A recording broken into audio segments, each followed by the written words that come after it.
1, 2, 3, 4, 1, 2, 3, 4.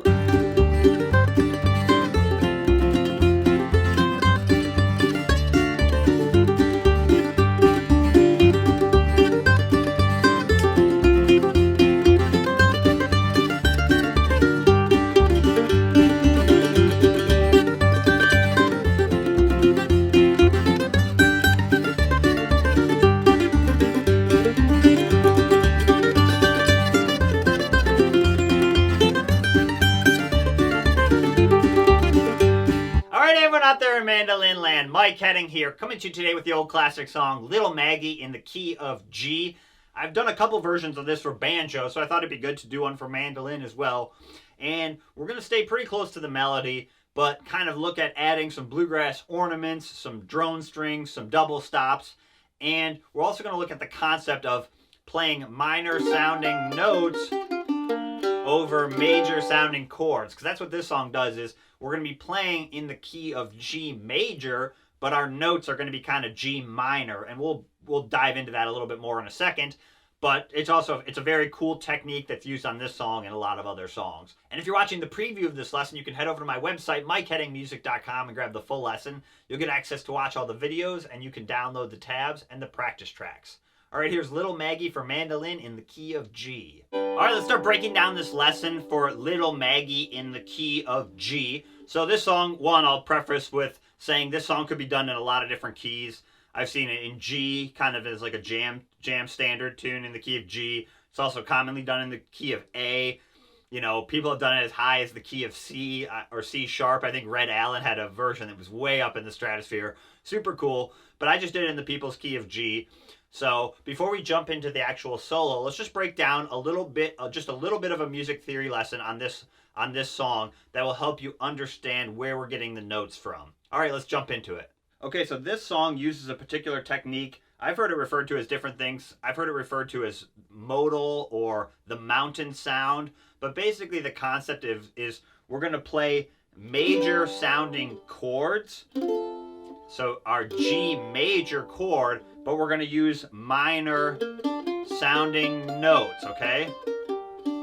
But we're not playing a G minor chord. So you get this cool kind of tension of the minor sounding lead notes over the major sounding chords. So there's a lot of songs that use this, Little Maggie, Pretty Polly, Man of Constant Sorrow. Again, a lot of these kind of old bluegrass songs have what I call a modal or mountain sound, where we're playing minor sounding notes again over major sounding chords. So again, you get this cool tension that's really cool. So let's just break down that minor pentatonic scale that we're going to use for this song, just so you got it down.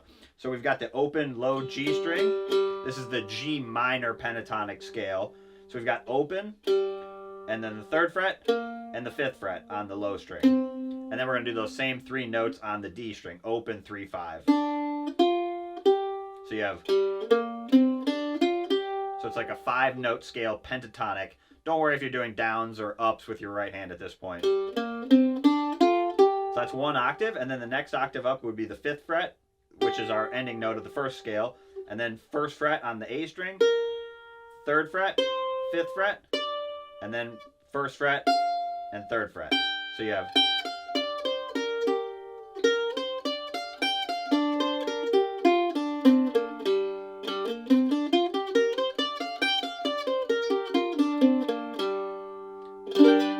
that's going to be, again, it's minor sounding notes over major sounding chords. So I'm using for all the 5s, I'm using my 3rd finger. For all the 3s, I'm using my 2nd finger. And all the 1s, I'm using my 1st finger. That'd be a good just rule to get into for this song. Just keep your hand stretched out.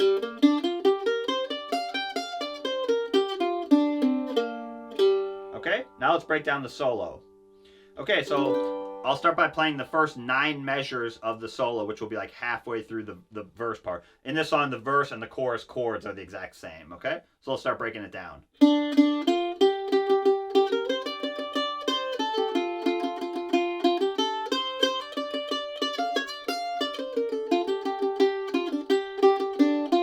that a couple times.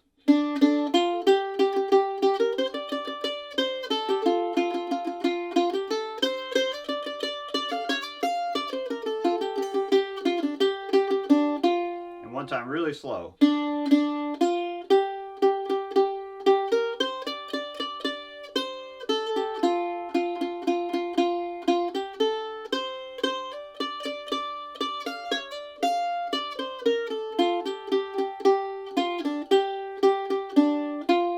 Okay, so measure 1 is just a simple pickup, and beat 1 is a rest, and then we're going to hit the open D string twice with downstrokes, and then the 3rd fret. So you count beat 1, 1, 2, 3, 4 is how you'd count it. 1, so 1, 2, 3, 4, and we're just getting up to this 5th fret is our starting melody note, so we're just kind of walking up to that.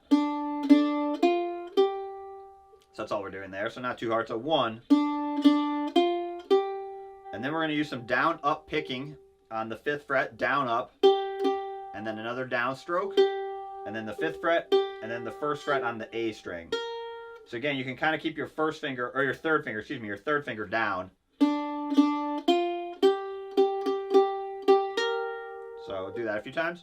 Follow the pick direction below the tab, so the staple looking symbols are the downstrokes, V looking symbols are the upstrokes. Again, keep your hands stretched out so you're in this position. So we have 1. And we're just doing a little shuffle rhythm there, that down, down, up, down. Just a common way to fill out that melody. This melody has a lot of long notes, so we're basically going to be doing a lot of down, up picking to fill up those spaces. And then put your second finger on the 3rd fret of the A string and play 3 and then up to the 5th fret. And then down, up, and then down, and then back. So we're just kind of working up these notes, and then we're going to go kind of back down. So that's all we're doing there. So we have...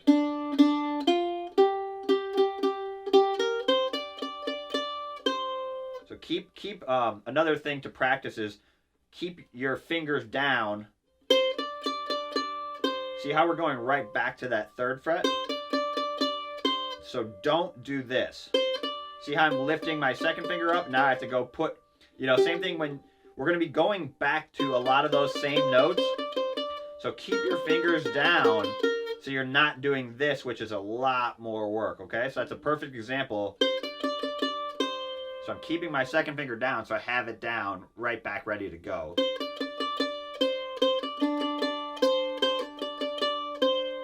And then we're going to go into an F chord, so open A string, and then 5th fret on the D with an upstroke, really important, and then 3rd fret, which is our F note. So you have, so we kind of roll down into that F note, walking down those notes. So really important, you do a down, up, and then a down. And then I'm filling out the rest of the measure with just down, ups. So this is like the over yonder stands Little Maggie part. So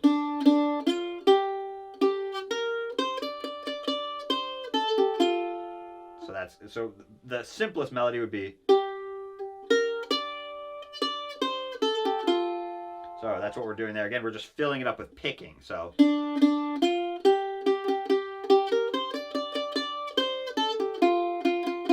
and then 3rd fret, and then a little run, 3, 5. Open A, and then 3rd fret. So we kind of walk down those notes, and then right back up them. So the other thing I'll say is as the song gets faster, so the tempo goes up, lighten up your touch, okay? If you're playing the song really fast, you're not going to be able to you really have to lighten up your touch. You just think of you're kind of gliding across the strings. You still want to get good tone, but you really need to keep your wrist relaxed. Otherwise, it's going to be really hard to play fast. So,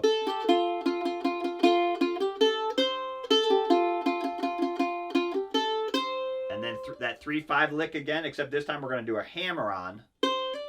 So the hammer-on takes the place of a pick note. So I do a single downstroke, and then I'm hammering on my 3rd finger to change the pitch, and then down, up, and then down. So,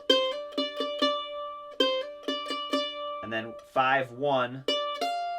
So 5th fret on the A, and then 1st fret on the E string, and then a little ending lick. Let me play it, and then I'll break it down.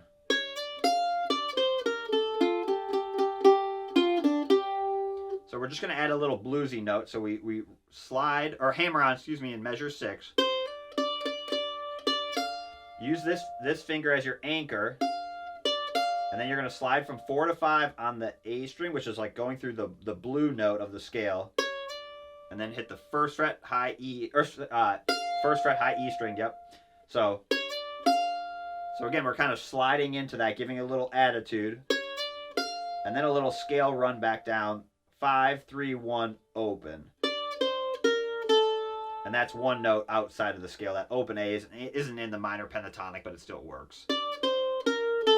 And then right here, 3rd fret up to the 5th fret. And that's something I like to do is, instead of just landing on this 5th fret, we're kind of going one note below it, in this case the 3rd fret, and then going into it. So we're going just a little kind of like ornament. Just kind of more expressive. It's more similar to how like a voice might play it, where you're kind of sliding into the notes a little bit. So that's just, we're trying to give it a little bit of that flavor. The other thing you can notice on that lick,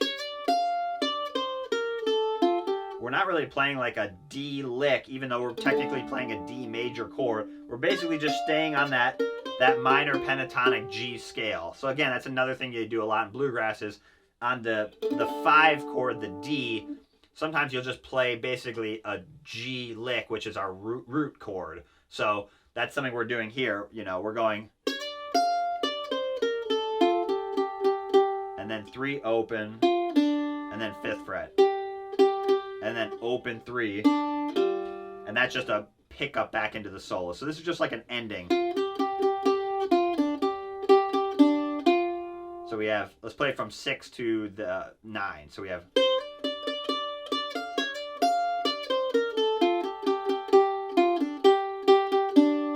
little faster.